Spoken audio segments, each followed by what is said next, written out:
Esta é a história do dia da Rádio Observador. A Europa está preparada para a ameaça de Putin? Vladimir Vladimirovich Putin. Vladimir Putin percorre as gigantescas salas brancas e douradas do Kremlin, debaixo de aplausos. Estão 2.500 convidados, mas a França é o único país da NATO que se faz representar. Putin é empossado para um quinto mandato presidencial. Depois, numa capela do Kremlin, o patriarca de Moscovo, o líder da Igreja Ortodoxa Russa, Cirilo I, abençoa o presidente e compara-o ao príncipe Alexander Nevsky, dizendo: ele não poupou os inimigos, mas tornou-se famoso como santo. E esta quinta-feira, Putin preside a parada do Dia da Vitória na Praça Vermelha. É o feriado mais importante do calendário russo, em que se celebra a derrota da Alemanha nazi há 79 anos. Putin não dá sinais de fraquejar, antes pelo contrário, até ameaça diretamente França, Reino Unido e Europa. Mas estará esta Europa preparada para o enfrentar? É sobre isto que vou conversar com Jorge Rodrigues. Foi oficial do Exército durante 28 anos e participou em várias missões internacionais. Atualmente é professor universitário e coordenador de risco geopolítico da Porto Business School. Eu sou o Ricardo Conceição e esta é a história do dia, de quinta-feira, 9 de maio. Bem-vindo, professor Jorge Rodrigues. Viva, Ricardo. Obrigado por mais este convite. O Dia da Vitória é o feriado mais importante do calendário russo. Celebra-se, no fundo, a derrota dos nazis. Acontece um dia depois do resto da Europa, porque já era dia 9 na Rússia, quando a notícia da capitulação chegou. Este será o terceiro discurso do Dia da Vitória de Putin, isto em tempo de guerra na Ucrânia, mas não devemos esperar qualquer tipo de moderação por parte do presidente russo, ou devemos? Definitivamente não, Ricardo. A verdade é que desde o início do conflito, Putin teve uma preocupação em dominar a guerra da comunicação. O controle das percepções sempre considerou vital e realmente tem conseguido com êxito um sucesso nessa componente. Eu vejo que será, de certo modo, uma continuação da entrevista de Tucker em fevereiro, em que foram desenvolvidas 2 ou 3 linhas de ação que deverão ser agora alargadas. Uma primeira, a ambiguidade estratégica, definitivamente. Uma segunda, a vitimização, sempre relacionada com o cerco do Ocidente, com o alargamento da NATO, com as ameaças de Macron, uma resposta direta a essas ameaças. Por outro lado, também a legitimização do seu esforço, de alguma forma, é a forma de motivar os russos para o conflito. E uma terceira, a normalização dentro das áreas, das regiões anexadas, uma russificação e considerar como um ato de facto e, portanto, não já colocado em qualquer tipo de dúvida. Portanto, é uma demonstração de capacidade e de poder orientada para a opinião pública, para a europeia, de alguma forma como identificada como um ponto fraco da Europa, nomeadamente através do seu desequilíbrio político, mas também mensagens internas de mobilização de uma Rússia autossuficiente, em guerra contra o Ocidente e que, portanto, tem que se mobilizar nesse sentido. E Putin tomou posse esta semana para um quinto mandato enquanto presidente. Poderá ficar pelo menos 31 anos no poder. Se isso acontecer, vai bater Stalin, que esteve 29, e no topo, para já, continua Catarina a Grande, que reinou durante 34 anos. Olhando de fora, com a oposição aparentemente mais do que controlada, Putin, professor, continuará tranquilo na liderança da Rússia, podemos dizer isso? É engraçado que faça essa referência, porque as próprias referências de Putin são, de facto, a Catarina a Grande e o Pedro Grande. Ele parece, pelos indícios que vamos tendo, que realmente tudo indica que sim, continuará tranquilo na liderança da Rússia. Não tem, de facto, como diz, qualquer oposição, nem permite, como vimos com Prigozhin, com Navalny, com alguns oligarcas que de início o apoiaram e que tiveram conflitos com ele, e a verdade é que foram sendo todos eliminados. Os russos, a opinião pública russa, o russo normal, gosta de líderes fortes, e Putin tem essa característica, de alguma forma transmite uma imagem de segurança e capacidade. Por outro lado, tem controlado o círculo de poder, seja o FSB, os serviços secretos, a Guarda Pretoriana, a Rosgárdia, as Forças Armadas, os oligarcas que sobraram, diria assim, e a própria Igreja Ortodoxa, que é particularmente importante, porque dá aqui uma componente de consolidação também moral. Mas a verdade é que regimes autoritários normalmente têm fins violentos e a qualquer momento tudo pode mudar, até porque Putin está muito dependente do resultado da Ucrânia e de alguma imagem de segurança também interna, e situações como aconteceram em Moscovo realmente poderão colocar um pouco em causa essa tranquilidade, digamos assim. Ainda não conhecemos o novo gabinete de Putin, para já mantém-se Mikhail Mushustin como primeiro-ministro, um desconhecido para quem não é especialista neste tema, mas Putin, professor, é cada vez mais um homem, não sei se esta imagem é verdadeira ou não, mas é a percepção que temos, um homem isolado que está rodeado de aparachiks, isto aqui numa referência aos funcionários do aparelho soviético. De certo modo, é exatamente isso que se passa. Aliás, o simples facto de qualquer ator que pense pela própria cabeça ser imediatamente afastado, aliás, são públicas as humilhações como especialidade de Putin, que retira qualquer possibilidade de haver uma opinião discordante ou mesmo complementar, como surgiu em alguns momentos, mas a verdade é que com o Inner Circle completamente controlado, ele acaba por se fechar cada vez mais nas pessoas de confiança. Mishustin é um economista capaz, como o Medvedev foi no passado, não economista, mas discreto. A verdade é que, através dessa posição, consegue desenvolver algum tipo de diplomacia, como tem sido agora estas visitas à China, ao Brasil, e que de alguma forma faz de ligação com esses atores que podem ser um apoio externo ao regime de Moscovo. A verdade é que também não haverá a capacidade de desenvolver qualquer tipo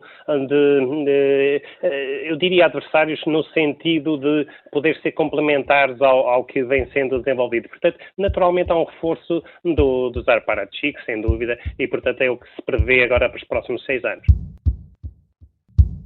Já voltamos à conversa com Jorge Rodrigues, ex-militar, atual professor universitário. Estará a Europa preparada para lidar com a ameaça russa?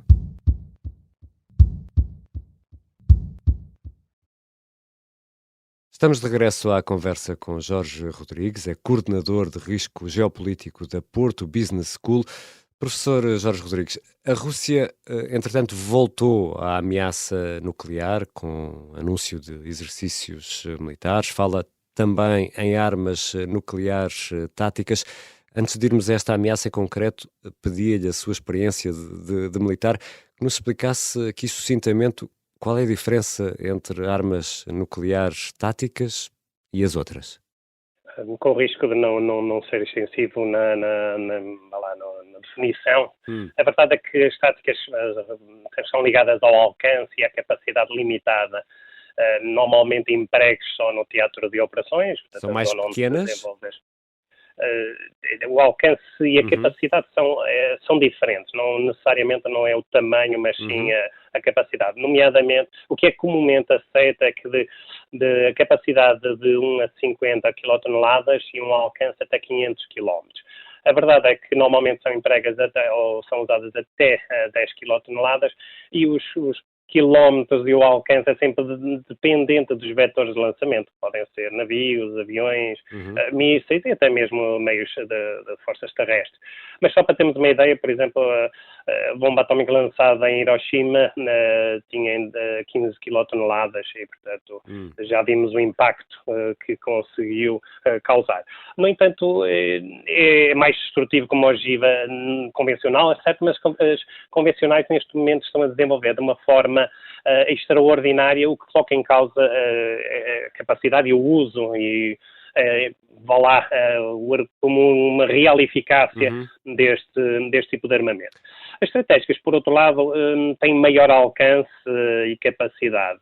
Poderão chegar normalmente às 100 quilotoneladas, até se fala mais do que isso, e a parte essencial é que tem um alcance intercontinental. Isso poderá designar, alcançar e atacar capitais europeias, mas também os Estados Unidos, várias cidades nos Estados Unidos, e, portanto, poderá definir objetivos estratégicos. Mas, verdadeiramente, o objetivo é o não uso, portanto, é a dissuasão, é que a desmobilização e a desmaterialização estratégica. Como os economistas dizem, criar um equilíbrio de Nash em que verdadeiramente ninguém vai fazer uso deste tipo de armamento. Exatamente, e é aí que eu queria chegar. A Rússia tem o maior arsenal nuclear do mundo, mas está ali ao lado da Ucrânia, portanto, e sabemos que os efeitos se espalham. Esta ameaça é credível? Bem, o risco existe, de facto, mas os indícios não apontam nesse sentido. Até pela doutrina de emprego das armas nucleares russa, que basicamente é defensivo. Portanto, teria que haver uma conjugação de fatores para que isso viesse a acontecer. Portanto, normalmente, e é que está definido, aliás, na doutrina, é contra ameaças ao seu território e ao território de países amigos. Poderíamos ver a Bielorrússia perfeitamente incluído. Aqui a grande dúvida será se as regiões ocupadas que os ucranianos designam por Ordlo, ou seja, a Crimeia, o Donetsk e o Luhansk, se de alguma forma poderiam ser incluídos neste território considerado nacional por parte da Rússia. Portanto, poderão ser usadas, de facto, em situação limite de incapacidade das forças convencionais, ou quando infraestruturas críticas também podem vir a estar ameaçadas. Mas, verdadeiramente, não parece que seja de emprego imediato. Visa mais assustar a opinião pública europeia. Já vimos que é um ponto fraco, que não está preparada diretamente para um conflito e que de alguma forma aproveita as divisões que existem dentro da Europa. Julgo que é mais direcionada nesse sentido. Então... No caso, só para terminar muito rapidamente, no caso das nucleares estratégicas, aí já de alguma forma procura transmitir uma ameaça direta ao território nacional dos países ocidentais. Acaba por ser mais efetiva na sua ameaça, mas de qualquer maneira também aí parece-me estar bastante longe de ser emprego. Então vamos falar aqui da Europa e da possível reação europeia. Temos o presidente francês que admite a hipótese de envio de militares para a Ucrânia. A Rússia responde, no fundo, dizendo que passarão a ser um alvo legítimo. Foi até o que disse Maria Zakharova, a porta-voz do Ministério dos Negócios Estrangeiros russo. Мы уже тоже давно определились, если французы появятся в зоне конфликта. A Ucrânia está a travar uma guerra por nós, pela Europa Ocidental. Vai continuar a aguentar? Kiev avançou agora com o recrutamento de presos, portanto precisa de soldados, precisa de homens. Bem, temos que começar por louvar o extraordinário desempenho dos militares civis ucranianos no início do conflito. Nem Putin, que pensava numa derrota rápida dos ucranianos, ninguém esperava desenvolveu um ataque direto. Não é? Exatamente, ataque direto a Kiev e tudo mais, mas a verdade, a capacidade tem sido extraordinária. Mas estamos, de facto, num momento crítico de recursos humanos, por um lado, em que, inclusivamente, foi um fator de grande discórdia e continua a ser um fator de grande discórdia entre o mundo político e o mundo militar ucraniano, em que realmente tem que haver um rápido recrutamento, um rápido reforçar dos meios humanos, porque estão em causa as baixas, estão em causa a rotação de unidades, o desgaste da frente, isso afeta a moral e muito facilmente desmorona a capacidade na linha da frente. Por outro lado, o material e equipamento, e aqui louvamos também o desenvolvimento da indústria de defesa ucraniana, que é notável, nomeadamente num país em guerra, claro que tem economia de guerra e tudo mais orientada para esse esforço, mas tem sido tecnologicamente avançado e com capacidade. mas precisa dos meios ocidentais. Estes ou tardam a chegar ou nem chegam, não vêm em quantidade necessária para manter o normal desempenho tático e, portanto, é aí que está o grande problema. Isto tem obrigado a decisões militares não óbvias, mas compreensíveis, como definir prioridades, fragilizar certas áreas. Estou a falar, por exemplo, da defesa aérea, estou a falar do reforço da linha da frente e mesmo o movimento e utilização inadequada de unidades, ou seja, as reservas precocemente empenhadas e unidades que são inadequadas para missões na frente, no caso de unidades especiais que normalmente são utilizadas para outro tipo de operações, de contra-ataque, de ataque em profundidade e que acabam por ser usadas na linha da frente com a fragilidade que daí advém. Portanto, necessariamente vamos ter uma imposição de resposta mais rápida do Ocidente. Naturalmente, e muito rapidamente também em relação à retórica de Macron, é que compreendo que não pode haver linhas vermelhas, é um erro estratégico aproveitável facilmente pelo adversário, e Putin só reconhece a força, mas a verdade é que foi longe demais e numa retórica altamente perigosa, em que muito facilmente, isto como na teoria dos jogos se chama, o chicken game, em que a algum momento poderá haver aqui um choque frontal. Aí um erro tático, ou mesmo de um piloto, de um comandante no terreno, pode dar origem, de facto, a uma escalada de confronto entre a Rússia e a NATO. E já temos falado aqui também neste ponto, na história do dia, da incerteza que poderá acrescentar a tudo isto uma vitória de Trump nos Estados Unidos, pondo em causa ou diminuindo, não sabemos bem o que é que poderá acontecer, o apoio financeiro e militar à Ucrânia. A Europa, professor, está preparada, e eu aqui ao preparado acrescento um consciente para enfrentar Putin? Isso, em perspectiva, chamar-se uma incerteza crucial, porque realmente Trump pensa muito pela sua cabeça e um pouco de improviso. Por isso não sabemos verdadeiramente o que é que surgirá após eleição. Mas a verdade é que dificilmente a Europa se conseguirá defender sozinha. Isto há várias dimensões para analisar, mas parte logo de um princípio que é a Rússia definiu como objetivo vital esta guerra, uma sobrevivência nacional, não é negociável, utiliza todos os meios, está disposta a morrer. É uma luta pelo espaço vital, aliás, que já deu origem a outros conflitos, nomeadamente na Segunda Grande Guerra. E para a Europa nós estamos noutro patamar. É um objetivo importante, portanto um nível abaixo, em que se pode guerrear, em que se combate, mas a verdade é que é limitada, não se está disposto a morrer por este conflito. A Europa está mais atenta, é uma verdade, mas o ponto de partida era de facto muito baixo. As várias dimensões, a política, não temos uma liderança forte e una que de alguma forma consiga passar uma mensagem do risco, isto bastava fazer uma análise de matriz de risco básica, de probabilidade versus impacto, e a opinião pública com certeza mudaria a sua posição.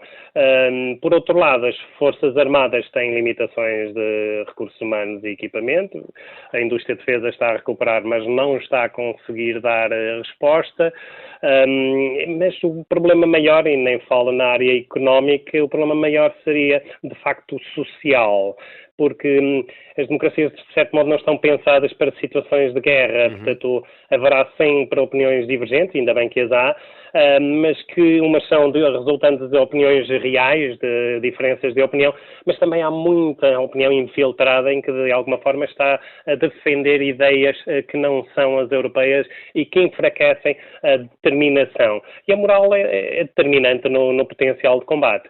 Em suma, nós vamos precisar dos Estados Unidos, mas os Estados Unidos também não me parece, com o checks and balance e com os seus interesses estratégicos, que se vão de forma decisiva afastar da Europa. Há um receio que haja uma potência dominante na Eurásia, isso já vem dos tempos de pensadores como Mackinder ou Spikeman, em receio que a segurança dos Estados Unidos, se a Europa ficar fraca, e nisto falamos obviamente da Europa Ocidental, claro, porque depois precisa concentrar forças para o seu competidor sistémico, e aí estamos a falar da China, do Indo-Pacífico, em que realmente vai precisar de uma ligação forte à Europa, e ter este lado, digamos assim, solidificado e capaz para depois poder ir concentrar todo o esforço, seja militar, seja político, seja económico, nessa competição pela luta e pela hegemonia do poder global. Obrigado, professor Jorge Rodrigues. Obrigado eu e até sempre. Jorge Rodrigues foi oficial do Exército durante 28 anos e participou em várias missões internacionais, por exemplo, no Afeganistão. Atualmente é professor universitário e coordenador de risco geopolítico da Porto Business School. Esta foi a história do dia. A sonoplastia é do Artur Costa, a música do genérico do João Ribeiro. Eu sou o Ricardo Conceição. Até amanhã.